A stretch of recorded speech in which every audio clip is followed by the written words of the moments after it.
Be that as it may, let's go ahead and open with a word of prayer.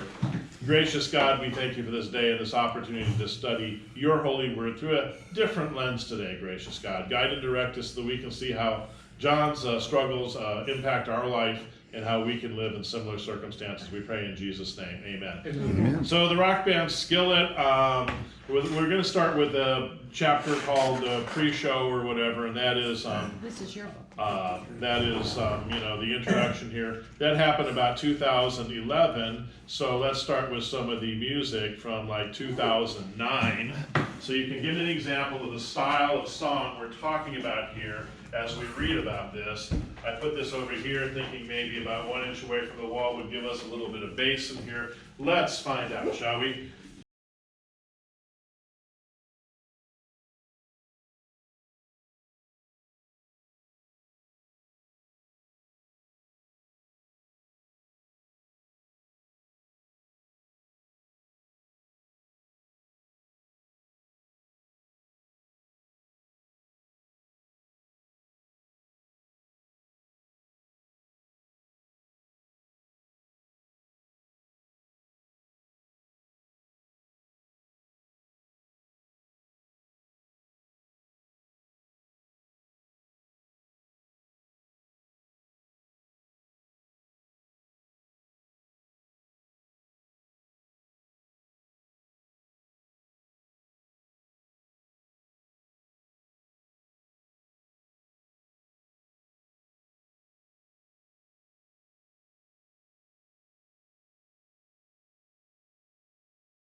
Time with Pastor Bruce.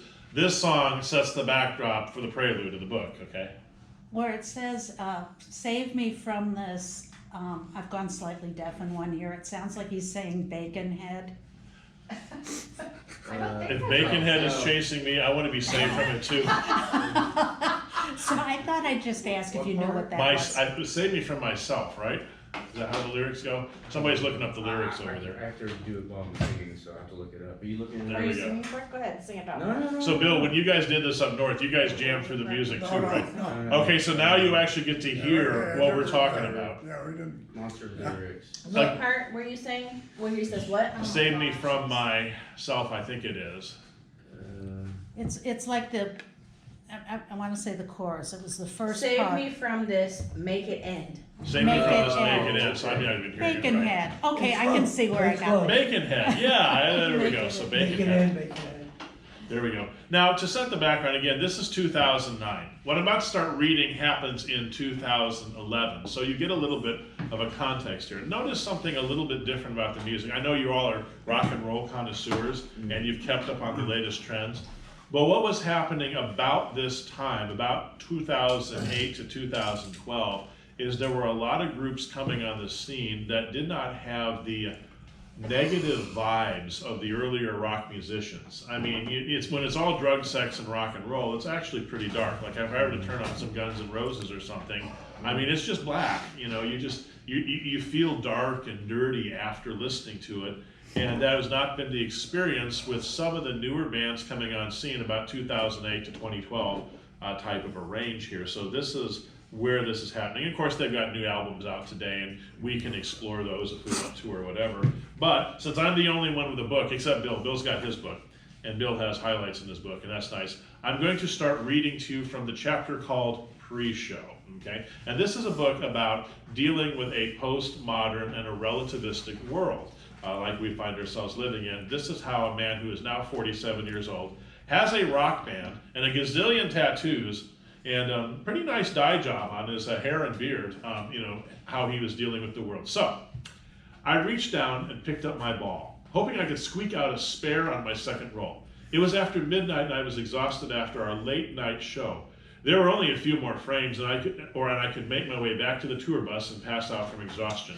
We were touring as the opening act on a hard rock tour, and the two bands that played after us were extremely successful. And that night, there were a lot of important people in the crowd. Kingmakers, gatekeepers, and those people had gathered at this bowling alley with members of the bands. Hey John, how's it going? I looked up, surprised to have my name called by someone that I assumed had no idea who I was.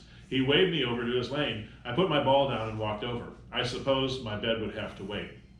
The alley was getting busier by the minute. There were agents, managers, a few famous professional athletes. A couple of record label executives made their way through the crowd. There were radio DJs, playlist programmers. An entourage of women came dressed less for bowling and more for a Maxim shoot. The guy who had called me over was an agent who booked the show. He introduced me to the promoter and another music business mover and shaker. John, no one else is going to say it, so here goes. You guys are hot right now and everybody knows it. You've got the songs, you've got the sound, you've got the look. In fact, your whole band has the look. You've got the show. You've got this uber positivity, and rock radio is starting to look for positivity. Bands are trying to fake it, but you already have it. You've got the personality. You've got this spiritual thing going, and rock fans are starting to crave that too. This is your moment, and it's time to strike. Had I heard him right? It was 2011, before Skillet had sold 12 million albums, before Monster had 3 million views on YouTube. Monster was this song, by the way. And if we had video in here, I could show you the video for it. You could actually see the band at play. Before we had 4 billion streams worldwide, and prior to touring the world. We had been a band for 14 years and scraped and fought just to pay the bills, and I certainly didn't think any music industry types knew my name. Was this real? In that moment, all of my dreams came back into focus. All those hours watching music videos as a kid and pretending that I was a rock star. All those hours practicing piano, practicing the guitar, practicing the bass, practicing my singing, practicing headbanging. The years of my life packing gear and setting up sound systems, playing for a couple dozen people, shaking hands and taking photos after the show, tearing down all of the gear and packing it into the trailer just to drive my van all night to the next city. All of it was about to pay off. You know what I'm saying, right, John, he said, pulling me back into the moment. It's time to strike. I nodded and said something to the effect of, yeah, man, awesome. Then he looked at me and put it straight. Bro, I'm just going to say it because you need to hear it. Skillet could be the biggest rock band in the world, but dude, you have to stop talking about Jesus. Silence. Not talking about him. You need to disassociate from your Christian music history. Stop playing Christian shows. Stop doing Christian radio interviews. People just don't take it seriously. The spiritual thing, the positive thing, that's really powerful stuff. But the Jesus stuff hurts your brand. I'm just telling you, bro. I listened, thanked him for his encouragement, and I wasn't angry, nor was I conflicted. I realized he actually was doing his best to give me good advice, and truth be told, he was probably right. After all, the industry tends to look at Christian music like the diet version of rock music. Fewer calories, but not as good. He wasn't suggesting I give up my faith, of course. In fact, he explained that if I focused on my Christianity, if I focused my Christianity on the social aspects of my faith rather than on Jesus himself, I actually would be successful on multiple fronts. I would win favor from the rock world. Everyone respects Bono, he said. Simultaneously, I would be showing the love of Christ in action rather than words. Besides, he said, if I were to live my faith without proselytizing, and if we achieved mainstream popularity as a result, wouldn't it bring more attention to my faith in Jesus? John, he said as a final argument, think of how many poor people you can help in this world if you are rich and famous. Sometimes lies sound eerily similar to the truth. Sometimes you want something so badly that you cannot trust yourself even if you know the difference. Why would God give me these dreams if he did not want me to chase them? Why would he give me this talent? After the conversation, he invited me to come meet a few of his more famous friends and the girls that were hanging around. I smiled and shook hands and thanked him, but I said I needed to get back to the bus. I was late and I was exhausted, and besides, my wife Corey and I had to get up early tomorrow. He smiled and said he looked forward to seeing where Skillet went, and we parted ways. The next minute, Corey and I talked about it. By noon that day, my decision was made. I could not stop talking about Jesus. I could not stop sharing the truth. I wonder what my life would be like if I had taken his advice. I may have had even more successful music career, but what would it cost me? Would I still be married? Would I have raised two young adults who are living for the glory of God? Would I have enjoyed the treasures of this world at the expense of having no treasure in heaven? Even worse, would I have joined the ever-increasing group of ex-Christians who have devolved so far from their faith that it can no longer be recognized as Christianity? Considering my decision all those years ago, I was reminded of the words of Jesus, whoever acknowledges me before men, I also will acknowledge before my Father who is in heaven. But whoever denies me before men, I will also deny before my Father who is in heaven. In that moment, I decided I would not deny Christ, nor would I be ashamed of him. Not then, not ever. Okay, 3 more paragraphs. You want 3 more paragraphs and we'll discuss what I'm reading here. I feel like my 6th grade teacher reading a book to a class, so I'm having fun. I hope you guys are too. I don't get to do this that often. This is like story time for adults. So here we go. I wrote this book because we are in a time of confusion the likes of which I have never seen. The threads that hold society together are coming unraveled because there is no truth left to bind them. Lies have become truth, truth has become emotion, emotion has become God, God has become whatever one desires, whether rock and roll dreams, self-worship, or sexual desire, or whatever. And whatever one desires must be good, right? Is there a way through this mess? How can we tell the difference between truth and lies when we are constantly bombarded with slippery words which let us down slippery slopes? Every social media influencer, politician, religious figure, social justice warrior, and every celebrity is vying for your allegiance so that they can be more popular, more successful, more powerful. How do you know who to trust? In my story, I have been offered the promise of fame, fortune, credibility, beautiful women, and star status if I would be willing to compromise my faith in Christ. I chose the unpopular path, the road less traveled by, as Robert Frost wrote, and that has made all the difference. But that decision was just a continuation of my first decision to trust God well before my rock star dreams. It's the night that changed my life, a night I will never forget.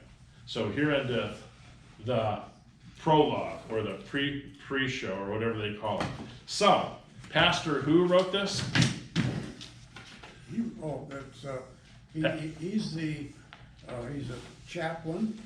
He's Okay. also the offensive coordinator for Ferris State University football team. Nice. Okay. Okay. And he's very much a stand-up Christian on the football team, and that's the way he coaches. Wow. And he was invited to our church to talk about this book. So Okay, so he's the one who wrote this. he's the one that wrote those, yeah. Very good. So and, we. and he knows John. Okay. In fact, John talked to us on a video. Oh, nice. The last session. The author's name is, John L. Cooper. okay. That's He had cool. connections, so he knows. So there you go. So you've actually got to meet the man behind the Well, whole. I get to see him on screen. There you go. That's however that works out. Well, you've heard Monster, the big song. I mean, if you go on Spotify, which is what we use in our house, it's like their number one, like 4 million, 100 million plays, or some ridiculous number like that. I don't even know how to count that many zeros. But this is the beginning of his story. And so as the introduction, here's a question for us to consider. What would your reaction be if someone or some group, job, organization talked to you and asked you to stop speaking about Jesus? Well, has that ever happened in your life? Have you ever been in a similar situation? Let's talk about that. Sure, word. Word. Mm-hmm. Don't need that Jesus crap around here. I mean, that was a direct quote, so. Wow. Yeah. So you had a colleague say that to Oh, you, yeah. a fellow employee. Anyone else have that type of experience? Well, yeah, I retired 22 years ago and I never did.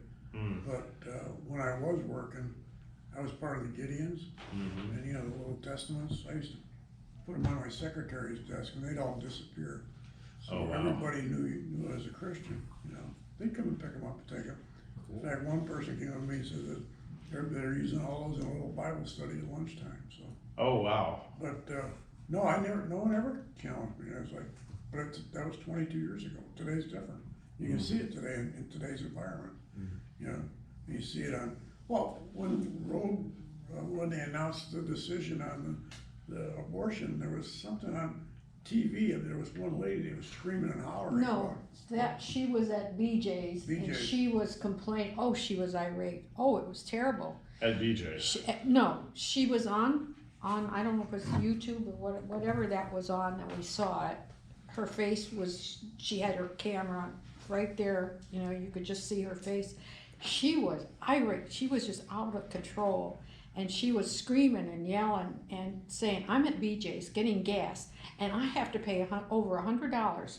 How am I gonna afford $100 to put gas in my vehicle and everything that's gone up sky high? And she's going on and on and on. And it's the leftist Christians that's the problem. And she was just had nothing good to say. It Wow. was shocking.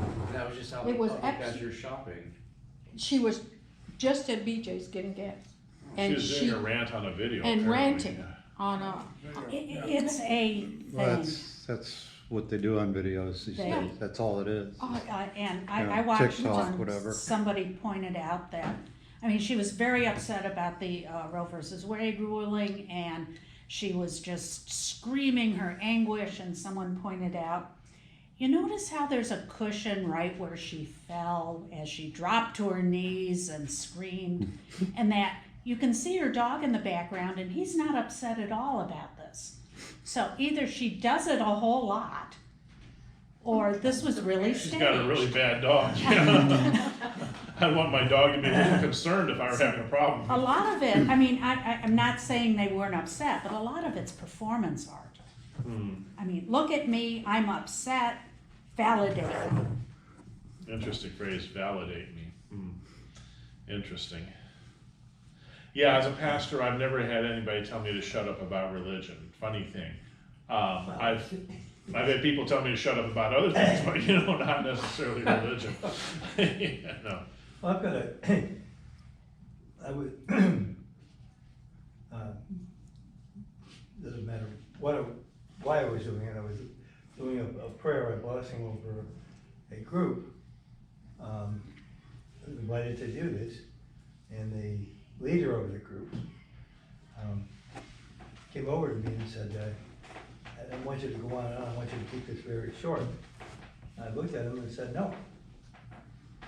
Well, excessively long, but I'm not gonna speed up what needs to be said because you wanna get it on your way, and I didn't. And the members of the group that had heard this exchange were more than supportive. The whole group got supportive.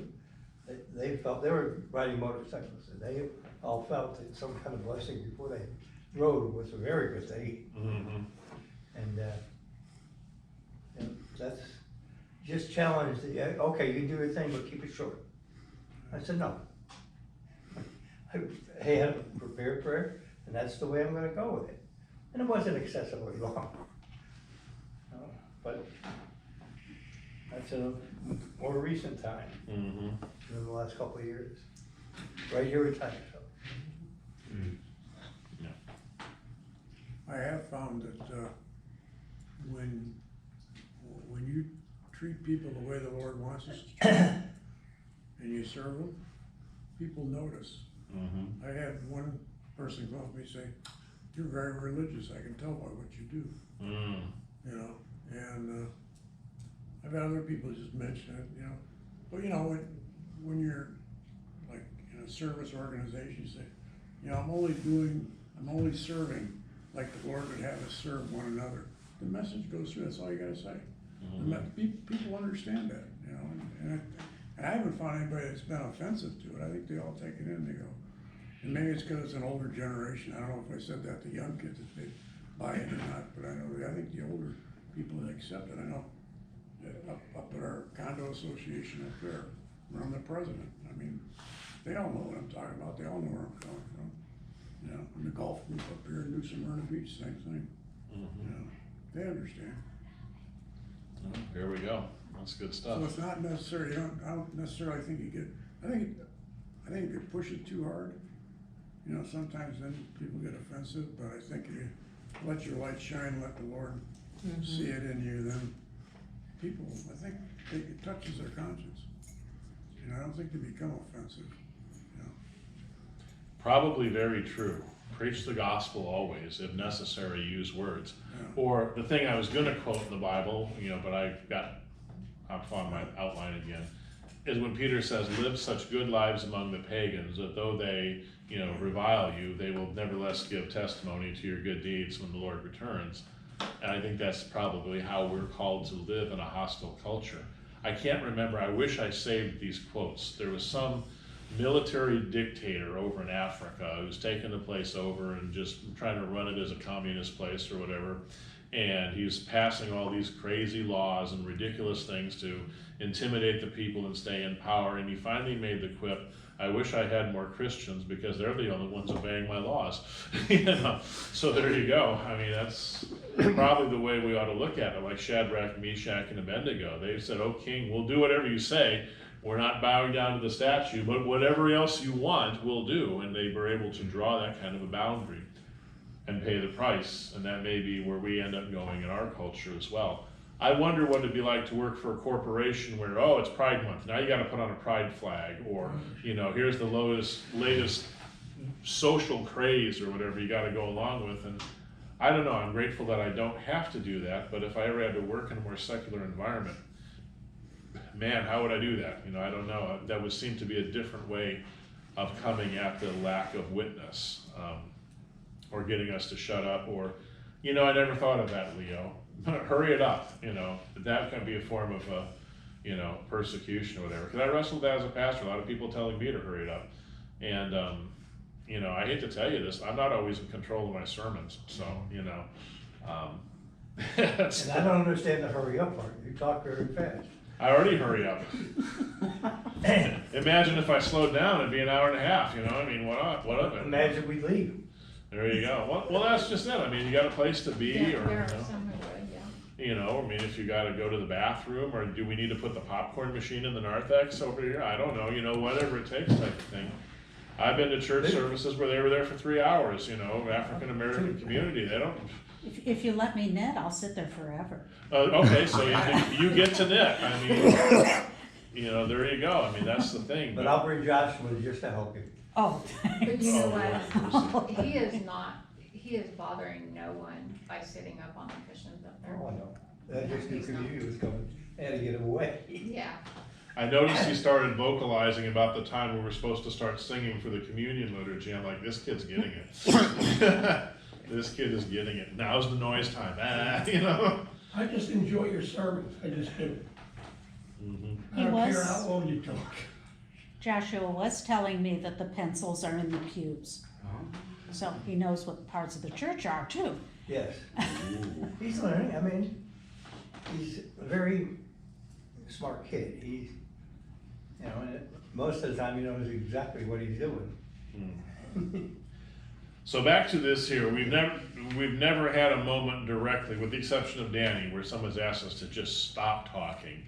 maybe keep it short, maybe, that's the closest we've gotten here, but never stop talking about Jesus Christ. Do you ever have why moments with God? Explain. What would a why moment be? I'm not sure I caught that in the intro here, but what would be a why moment?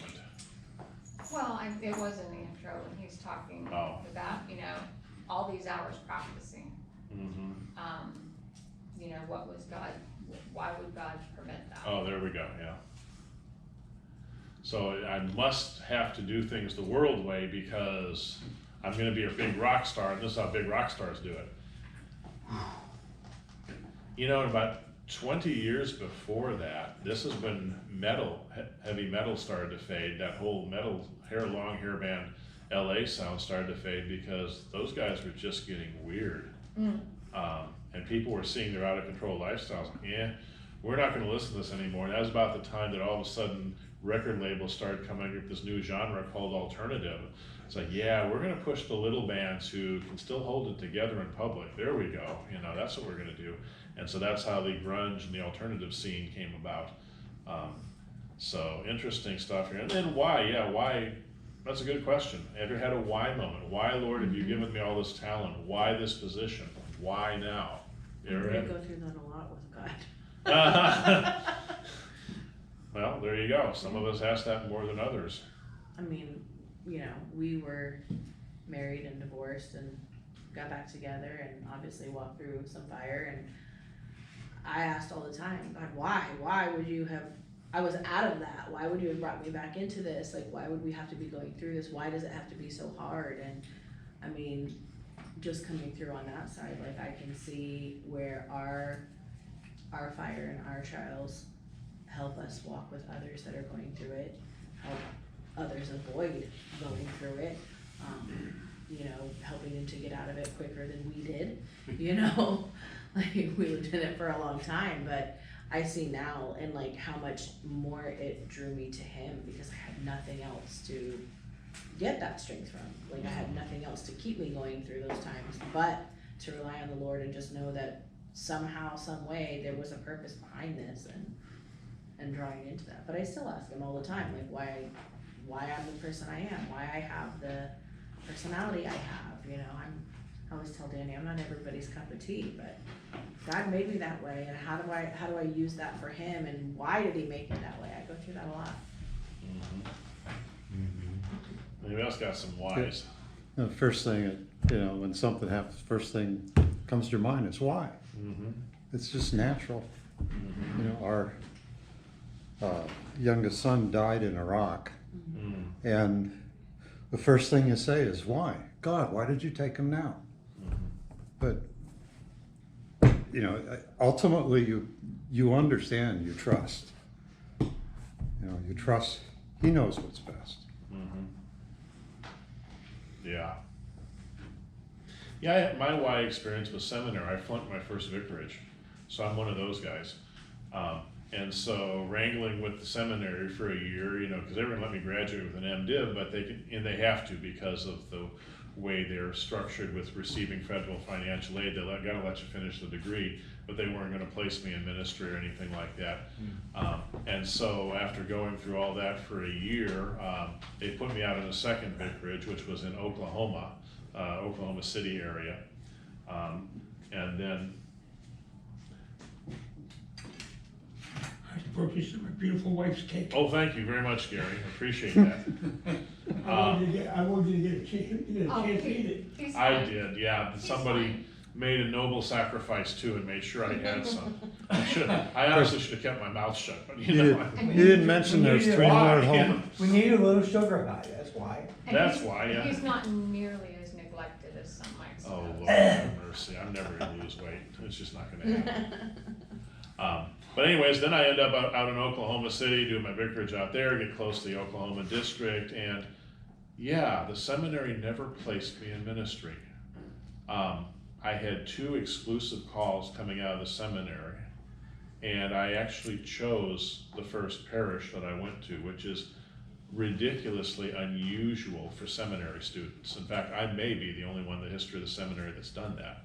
And so then I'm out in Tahlequah, Oklahoma, and guess who I meet who's fresh meat at the United Methodist Church as a minister, straight out of seminary too, and so the rest is history type of thing. I don't know, sometimes you can see the whys, sometimes I don't know. And I remember being at seminary, this was my last quarter there before I went out into the world, and I had this premonition, desire, nudging that I was supposed to be praying for my future spouse. Well, that was about the time Suzanne was getting settled into Tahlequah, so we figured that out. So crazy world. I don't know. I don't know, the few times I've gotten a vaguest glimpse of what God's doing, it's been really scary. I mean, you know, the way all things seem to all be working together. Oh yeah. Well, I mean, I felt like that with COVID being a long hauler. I mean, I finally get, you know, into the luxury market, and yeah, I'm not gonna make it through my first 90 days because I got stupid COVID in the long haul. And why? Well, because God's working stuff out with family stuff. Yeah. So, John Cooper's passion for writing this book is based on our world being in a time of confusion and unraveling. You think he's right about that? Yeah. Lord have mercy. We have a perfect week Perfect week for to that. justify that statement. Oh, Lord have mercy. It's just absolute craziness. Did I say this last week? I mean, it was bad enough. I was complaining about gender issues at one point. We don't know which bathroom to use and stuff like that because of all the transgender, poly, whatever. I don't even know all the acronyms. And then some guy about 2 weeks ago who worked at Google decided to release the transcripts of a chatbot conversation. I call them chatbots. They're natural language, processing programs. Google's got one in their research lab. They've got a bunch of them. But he became convinced that this stupid thing was sentient. And it's designed to mimic human conversation. And it's a very good bot. I read the transcripts. They did a good job on this one, but it's a bot. It's a program. He became convinced that the thing actually was alive. So it's like, now not only can we not tell what gender we are, which bathroom we're supposed to use, we cannot distinguish between a human being and a machine. This is how confusing some areas of our culture is getting. So yeah, it's confusion and unraveling. Are we going to be debating the nature of personhood in the next few months? I don't know. It's crazy. Well, I mean, how are we supposed to parse out what is life when what is in utero is just a clump of cells? Yeah. And yet you can go, oh, we found bacteria on Mars. It's life. It's life. Really? How do we parse that out? And so if you can't figure out what life is, it's not surprising. True. You're talking about whether machines are sentient. A group took the Bronx Zoo to court because Happy the elephant is a person and should not be caged. She should have the ability to choose where she lives and how she lives. They were slapped down, but elephants? Fairly recent, wasn't it? Yeah, just a I couple didn't weeks hear ago. about Happy the elephant. Oh, look up Happy the elephant. Oh, I gotta yes. look up Happy. I read that article. Oh, I missed that one. That would have been the perfect segue from bathrooms to Happy the elephant to programs. Now we got it. But what comes after programs? That I don't know. That's crazy stuff. But do you want to live here happy? One beat for yes, one beat for. I mean, what do you do with that? Yes. And I'm not too sure, they weren't planning to set her free in Africa, but they didn't want to see her at the Bronx Zoo anymore. Okay, and just turn her loose in let's Central just Park. I don't Run know. this one. That'd be bad. There goes Happy blocking traffic for a half hour, trampling some kid. I don't know. Whatever elephants do. She would probably be back at the outer fence of the zoo going, Yeah, let me back in. and my friends are in there. Yeah, really. So he talks about the erosion of truth. His quote, lies have become truth, truth has become emotion, emotion has become God, God has become whatever one desires, is a profound indictment. What is your take on what he is saying? And again, I know you don't have the text in front of you. You guys can remedy that this week. I think the last part of that, God has become whatever you wanna be, is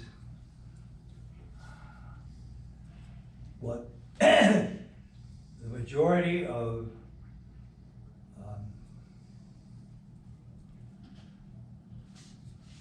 trying to think of the right term. The majority of people who are leading quote Christian congregations or Christian role models that are attracting the huge crowds, huge money, they're visible. I think of Joel Osteen right off the top of my head, but you know, it's all, I mean, his message is, yeah, be comfortable. You know, God is there for you, and whatever you need, He is. Not whatever you need, He'll provide you, but whatever you need, that's what God is for you. And that's, I see more and more of that. Build to God. Social media and being broadcast, various means,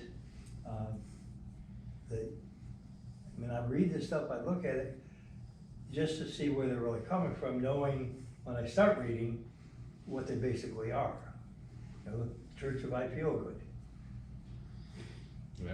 You know, Well, I do believe that emotions have become God. We see that playing out right now. How I feel is what determines everything in people's lives. You know, I feel you've offended me, so you are wrong because you offended me. Because I feel that way. Yeah. Right, because it's how I feel. And we see that playing out among everyone right now. Maybe that's the rage video thing. It's about showing emotion rather than arguing for a point. It's everybody's gone woke. Well, I don't Yeah. think people realize how fleeting emotions are and how deceitful emotions are. Oh, deceitful, yeah. Because we think, well, we feel it, it's real. But we don't, you know, unfortunately, a lot of the world isn't in the truth, and a lot of Christians aren't in the Word to know just because you feel something doesn't make it real, doesn't make it right. That our emotions are extremely deceitful, and we have to know that and put that into God's Word and say, okay, I'm feeling something. What is that? Is it real? You know, let me look into the Word and see how I'm lining up with that. Am I wrong? God forbid we say I'm wrong. God forbid we say my emotions are lying to me. That's just not happening right now. It's just not happening.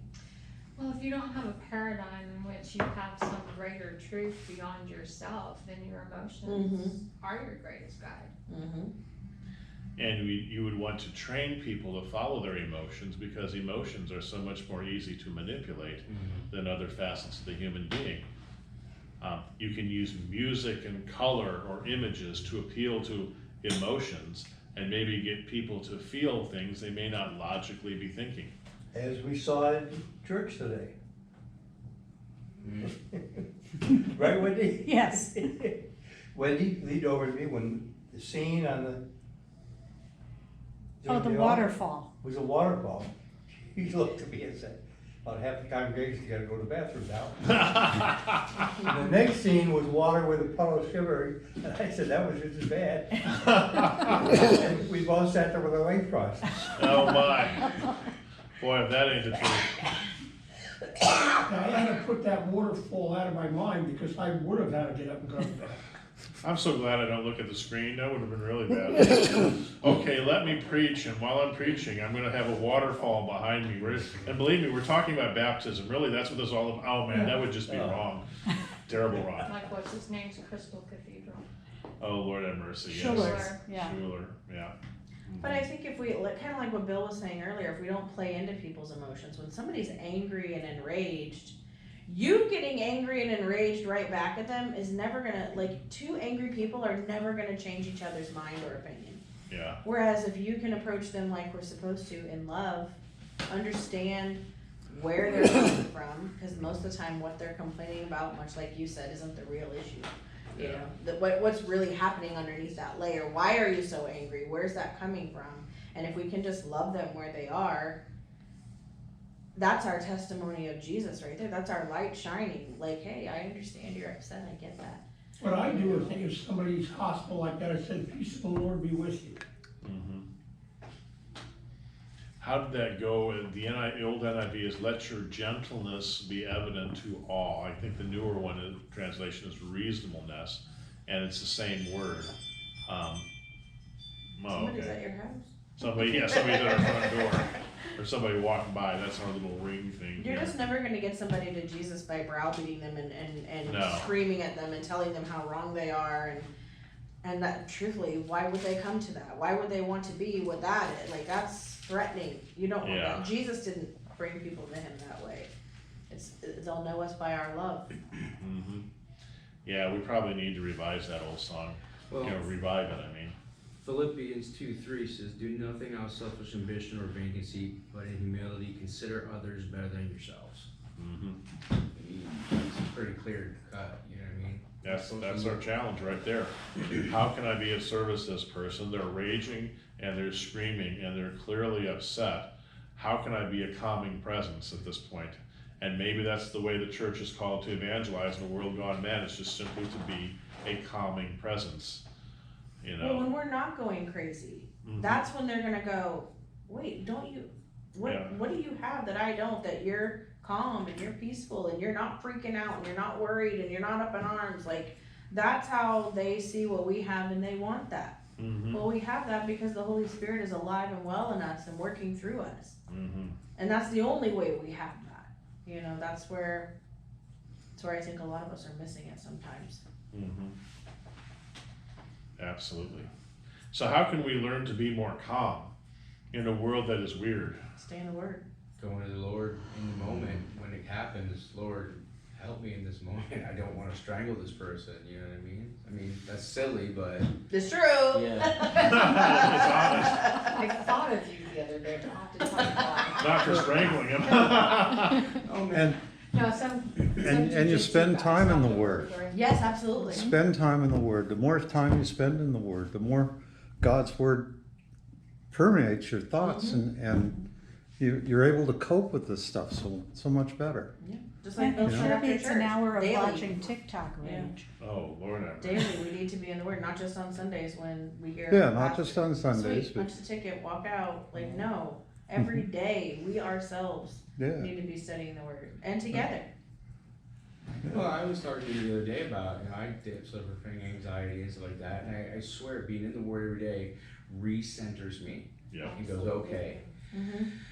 I don't have to be anxious about this craziness that's going on, and it calms me. It's a therapy, a medicine almost. And it's truth. Yes. Yeah. He's feeding you truth. My kids were up early the other morning, and they're like, "Oh God, Mom, you haven't had your coffee." I said, "No, worse yet, I haven't read the Bible yet." I've had my coffee. Let me get my Bible. Yeah. I would be willing. I mean, we're doing the men's thing on Wednesdays at 6. If there was a desire or a need I would be willing to do other early morning or early afternoon types of things, late afternoon, I guess. You know, things, worship services, get-togethers, whatever. If that would help us be centered. You know, we can use the canonical hours that we've retained in Lutheranism and just go through quick prayers and stuff like that. And as rote as some of those things are, I found that sometimes when the pressure is really on, rote is good. You know, being able to remember, just roll it off the top of your head, the Lord's Prayer, the Apostles' Creed, whatever you're praying at the moment.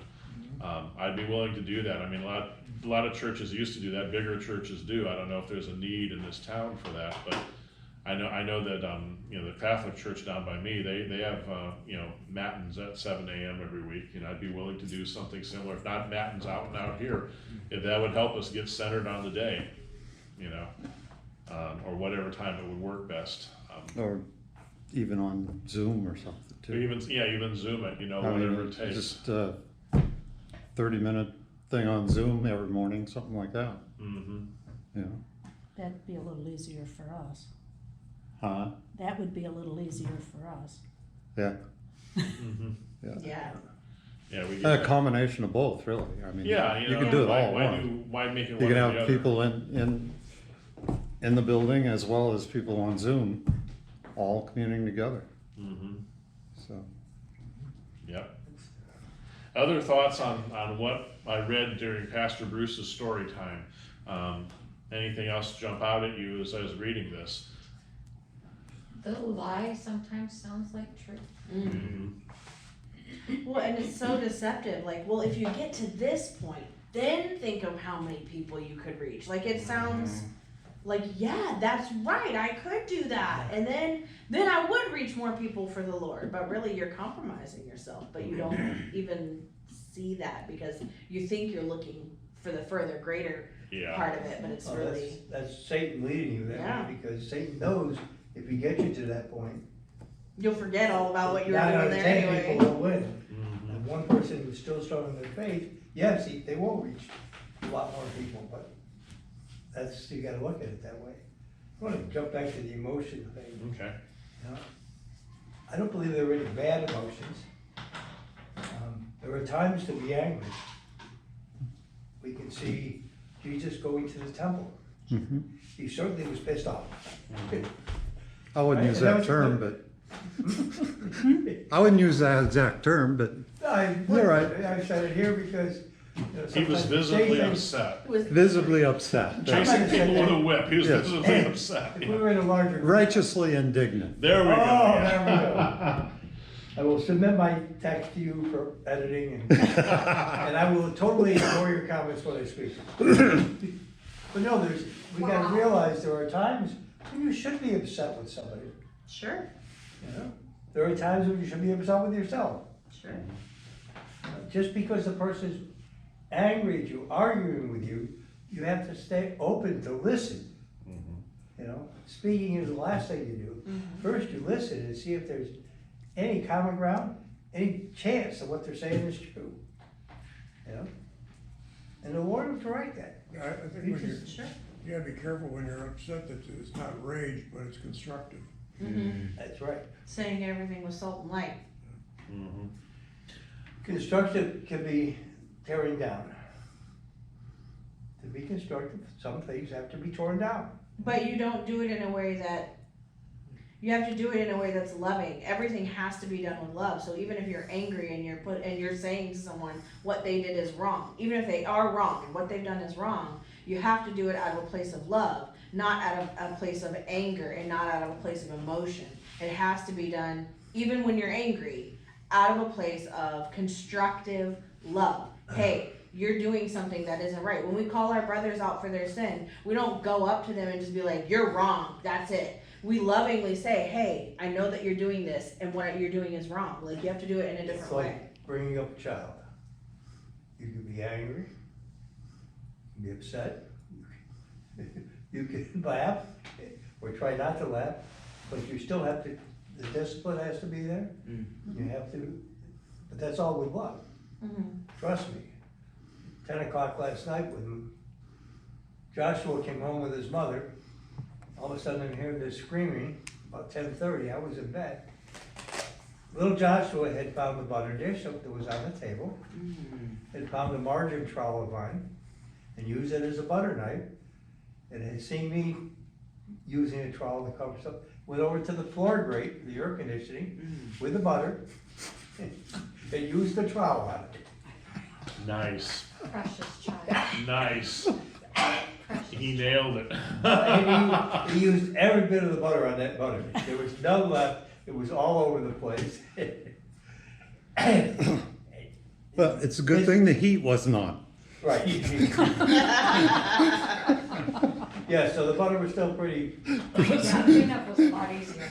no, it wasn't, because what Mama thought she cleaned up last night, when I got up this morning in the daylight, went up there and looked, and there was a nice greasy film on the wall, on the tile. So, but you know, Happy was to be really upset, and his mother was. His grandmother, his great-grandmother, was just snickering and saying, he's just being a boy. And I'm trying not to laugh because he's being disciplined. On the anger thing, I think if it's directed toward us, I think we live in a time that we have to parse out, is it about us or are these people just going off? I'm not saying we don't listen and try and interact, but people may not be interested in interacting, they may just be interested in being heard. Inventing, yeah. Or, I mean, some of the stuff I've seen just being obscene and hateful. think it's not so much towards us, it's towards God. Well, and, It's, and we just happen to be in the way. well, or Yeah, they see because- God in us. Hmm? Hopefully they see God in us, and so it gets directed Mhm. at us. But I think there's an element of the rage that's out there that may just be absolutely non sequitur. It may be at nobody in particular, getting too emotional at it. And how do you deal with that? I mean, it's irrational. And we do have an awful lot of people who have never learned how to hear the word no. Well,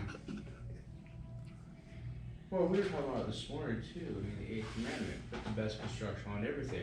Do we go out with the intention of trying to understand each other, or do we just go, you're wrong, screw you, you know what I mean? Or assuming intention, well, you meant to do that. You meant to hurt me.